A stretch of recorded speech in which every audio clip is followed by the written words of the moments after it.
This is just a quick video I wanted to make on the cracker.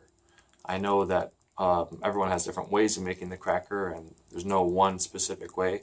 I just wanted to share my way because after 10 years of whip cracking, this is what I found to be the best way for me. It's the least amount of knots, the least amount of changes, and the most reliable in your cracks. Paul Nolan released a video like 10 or so years ago that I learned to make crackers from. To make my crackers, I use 550 military grade nylon paracord, the gut of it, the inside. The reason I do that is because as a whip maker, I have tons of that stuff, but also because it's very durable, it's very strong, so it's not going to fray and break very easily like baling twine might, for example. Some people will use Kevlar, which is totally good. It's very durable as well. Baling twine has been used. In Hungary, they use traditional horsehair, although they make different crackers. And I've even used like a synthetic plastic thread, a specialty thread, because my dad owns a sewing machine store and we just had some around. And it honestly sounded like a laser going off when I would crack it. So that's something kind of cool. Different crackers, or different materials rather, make different sounds. So play around, see what you like, do what you like. I like military grade nylon 550 paracord gut. I don't buy my paracord from craft stores because it's not military grade, and the reason that makes a difference is because the gut on the inside isn't always 100% nylon. It's like nylon polyester or a blend of some kind. It doesn't hold up the same way a nylon paracord cracker does. So I recommend using this stuff. But whatever you want to use, do that. To start, I take about 6 feet or so of one strand of the nylon paracord gut. I don't use 6 feet exactly. It doesn't really matter. You're going to end up cutting the ends anyway. What I do is when I have the paracord to measure it, I just pinch the ends in my finger and go 1. So I reach from the end of my arm to the middle of my chest, grab again, 2. And that's the total length I use. I have a little bit extra on this for just demonstration, but that's how I measure. I don't need this much. I could probably get away with 5.5 feet, but it's nicer to have more and then just cut off the excess and have complete control instead of having less and then having to start over. Your next step is to take this 6-foot strand of paracord and create a loop or a circle with it. And I'm going to do that by just tying the 2 ends of these together. Before I do that though, I'm going to hook it on something. To make a cracker, you need a hook or basically a place to attach the cracker to when you spin it. What I'll use typically is this drawer handle because it's in my room, it's easy for me.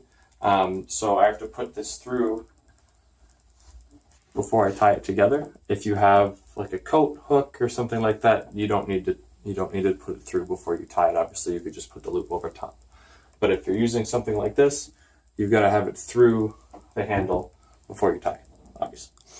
Your next step is to tie the 2 ends of this strand together to create a loop in the cracker thread. So to do that, what I'll do is I'll take the 2 strands, just go around my fingers like this.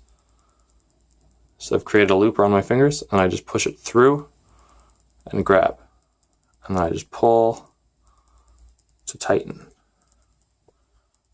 As you can see, we have a loop in the strand. It's hooked around this hooking device, whether that be a coat hanger or what have you. So now we're ready to start twisting the strand. However, before we do that, we're going to take a really close look at the strand itself because something important will reveal itself to us. If you look at this strand, you can see, although this is slightly out of focus, that, oh, that's better. The strand itself is twisted. You can see that it's actually 2 smaller strands that are twisted together. When we twist our strand, we need to twist in the same direction that the strand itself is twisted. Otherwise, our cracker isn't going to work as nicely as it should. Alright, now for the fun part. So we're going to take our loop, it's hooked around our hooking device, and we're going to use a pencil or some other straight object that doesn't have a lot of ridges on the side because that's going to make it more difficult for us later. So I use a pencil. We're going to put it inside of our loop with the knot on the end, and we're going to pinch right at the side of the pencil here. Okay? And then we're just going to start to spin the pencil in the same direction that the thread itself is twisted.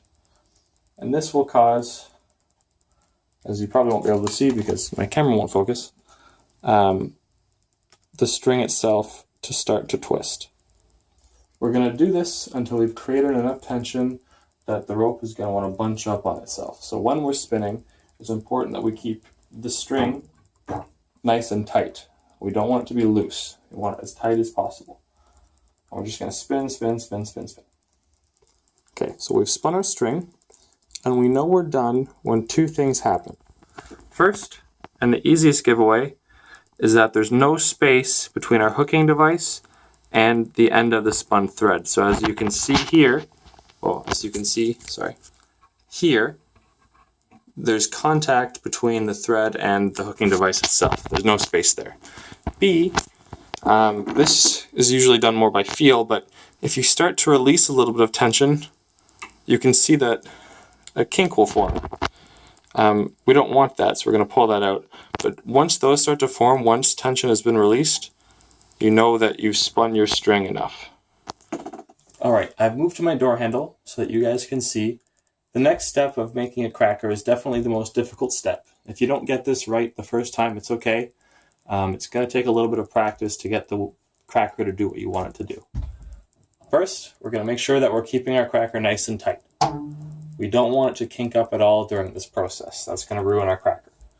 We're going to take another piece of string, another cracker, something of the sort, and we're going to use that as a tool to help us double up our cracker without it getting all kinked in the process.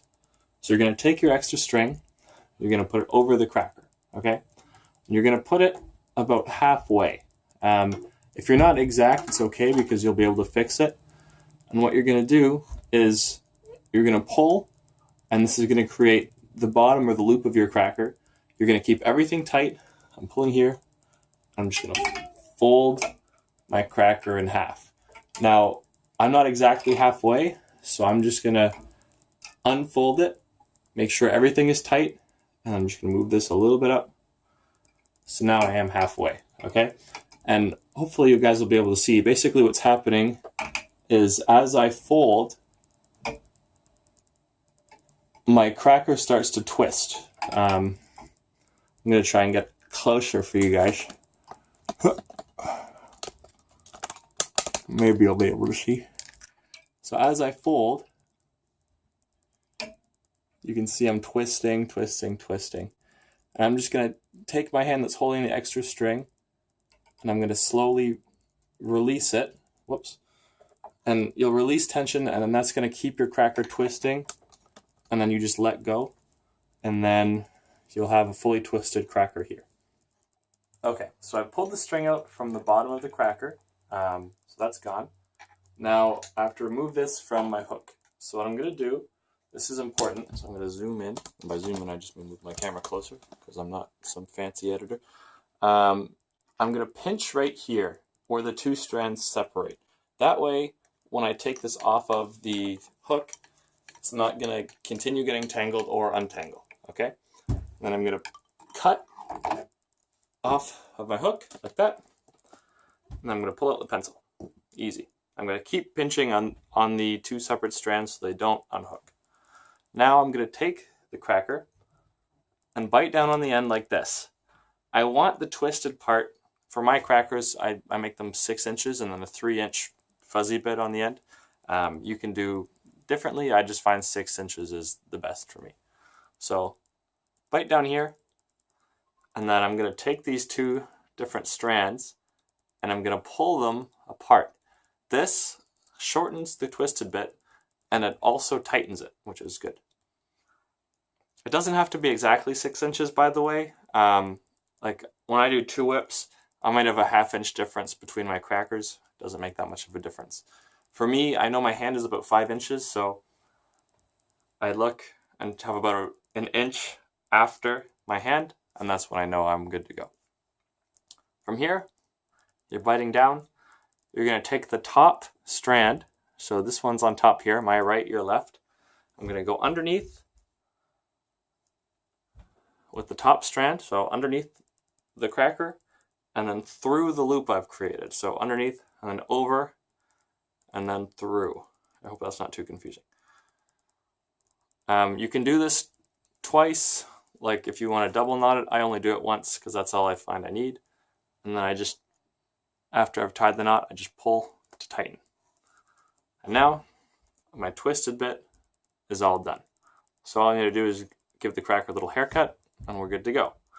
I make 6-inch crackers with a 3-inch fluffy bit on the end. Half of 6 is 3, if grade 2 math taught me anything. So I'm going to take this, go about halfway, and then just take my scissors and chop here. Yeah, and now your cracker is done. So this cracker that we've just made is 6 inches long, the 3-inch bit on the end, as I've said before. If you want to make a cracker that cuts cans, however, your cracker is going to have to be significantly longer than this. So a cracker that I use to cut cans is this one here. This is about, I think it's 12 or 15 inches all together. Basically, I made my cracker super long, and then I tied these knots in it, as you can see.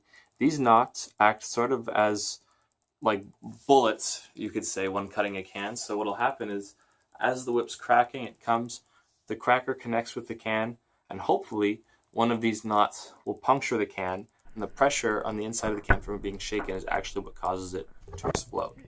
So if you're trying to cut cans, you're going to want a cracker that's a lot longer with these knots in it. Typically they're also made out of Kevlar, but this is just nylon. A common issue that occurs when making a cracker is that in the folding bit, you're going to get extra bunches or kinks throughout the cracker, which can be very annoying. These don't really affect the cracker too much. Like, I've put ugly crackers on my whips and they've still worked fine. But if you want a nice straight cracker like this, you need to make sure that your tension when you're spinning the string is right. You don't want it to be too tight because that's going to cause the cracker to kink very fast. And you also want to make sure when you're folding the cracker itself, you maintain tension the whole time so the string doesn't have an opportunity to bunch up on itself and make these little extra kinks all over the place.